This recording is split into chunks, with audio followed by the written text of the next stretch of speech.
So I rewrote this down from our last questions. That we have to remember we can only simplify or cancel when we're multiplying. Now we're getting into adding and subtracting, and people will be tempted to be like, oh, can I cancel out these x's? No, because we're not multiplying now. But you'll be tempted to do that, so be careful. And remember that only if factors are identical and you're multiplying, that's when you can cancel. Now you could check still within each fraction, like if I check inside this 2/7, can you reduce 2/7 to a smaller thing? No. If you could still do that because it's within that fraction. And in that fraction, everything is like the 2 is times by the x, so you could simplify there if possible. But we can only simplify and cancel things out when we're multiplying. Also important to remember all your fraction rules, because now we're going to be adding and subtracting fractions. So we have to remember, okay, when I add fractions, I need that common denominator. Then I add my numerators and keep my denominator the same. We need to know those rules because we're going to now be working in very abstract areas with like variables and stuff. So if you forget the regular rule, then you won't be able to apply it in these more abstract areas. So, for the first one, I'm going to leave a space in front of the 2x plus 7, and I'm going to leave a space after the 5/3x so I can work on my common denominator. Right now, the 7 and the 3x, that is not the same. So work with your numbers first. With 7 and 3, can you see that the lowest common denominator would be 21? You would have to multiply the 7 by 3. Now, if I multiply the 7 by 3 on the bottom, I also have to multiply the top by 3. And with the 3x, I'm going to have to multiply by 7 on the bottom, and I'd have to multiply by the top by 7. That will get the 21 the same. Next, we look at variables, because right now this one's going to be 21, and this one's going to be 21x. So this one, the first one is missing an x, so I'm going to need to multiply the top and bottom by x. And what we're doing with the green here is you're really multiplying the first fraction by 3x divided by 3x, which is equal to 1.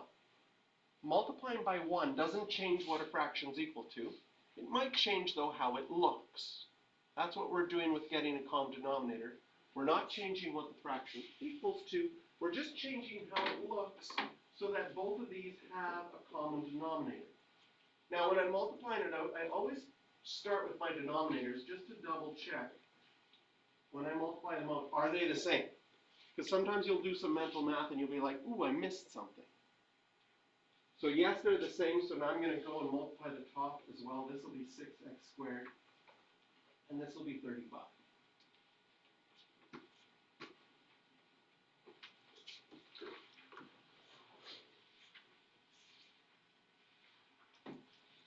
So now I can add my numerators together, keep my denominator the same as 21x. And again, we have to be careful with that first note.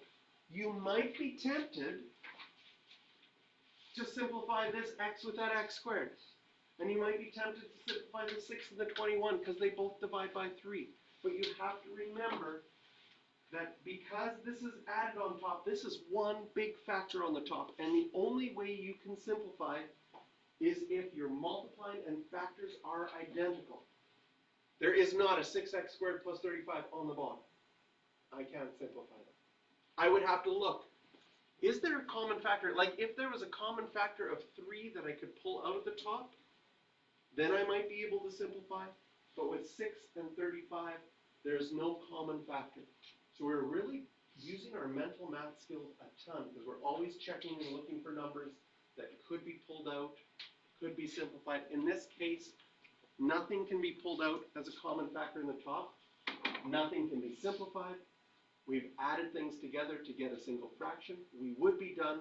You'll notice at the bottom that the textbook always lists the non-permissible values. X can't be 0 because that would cause you to divide by 0. Again, when I give you a quiz, I will be like, if I want you to write the non-permissible value, I'll say, write the non-permissible value. We'll do it as practice for each of these questions because the textbook does it. But this would be your simplified Final answer. Part B.